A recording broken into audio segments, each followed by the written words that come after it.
I never went away to college, and that one simple fact changed everything. While other guys were living the university life, parties, dorms, freedom, I was stuck at a commuter college, quiet, empty, forgettable. My friend group had almost completely vanished. Meeting people felt impossible, unless you played the game everyone was playing.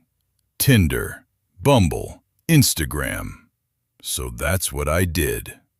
Then one day, I got a follow request. Her name was Miranda.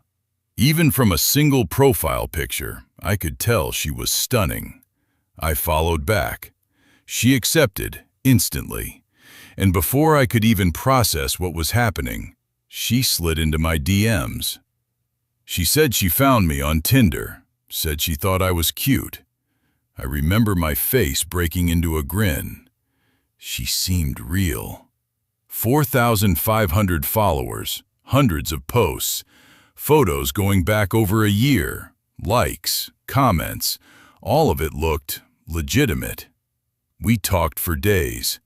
She even asked me to like her latest photo, leave a comment, just a couple of fire emojis, nothing weird. But when I looked at her comment section, it was only men, older men, strange men, men who seemed desperate. No girlfriends, no tagged photos, no real human connections, just men watching her, waiting. One night, I had the house to myself. I was feeling bold, reckless maybe. I invited her over. She said yes. I gave her my address, just to see how far she was. 10 minutes away, she said. My heart was racing. Then she asked my age. 18, I told her. 19, she replied. But something snagged in the back of my mind. Something I had seen earlier, a comment she'd left for another guy. She had told him she was 25. I went cold. I started digging through her profile, really digging, and the more I looked, the more wrong everything felt. No real friendships, no candid moments, no life outside of whatever this was. It was a trap. I blocked her.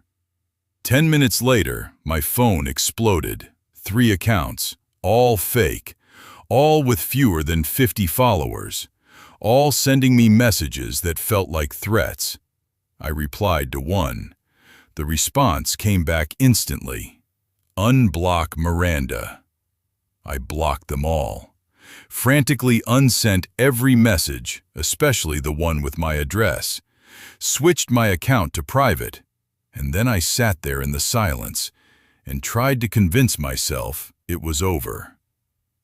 It was February, the kind of cold that gets inside the walls.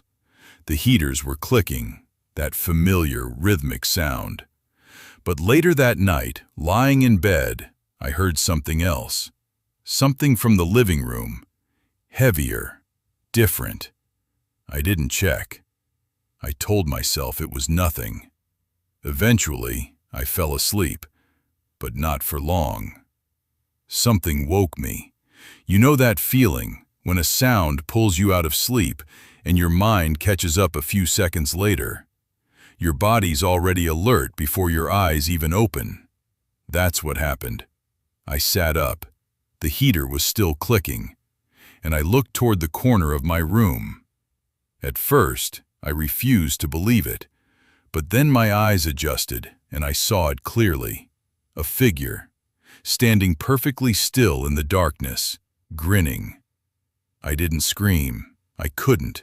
My voice was gone.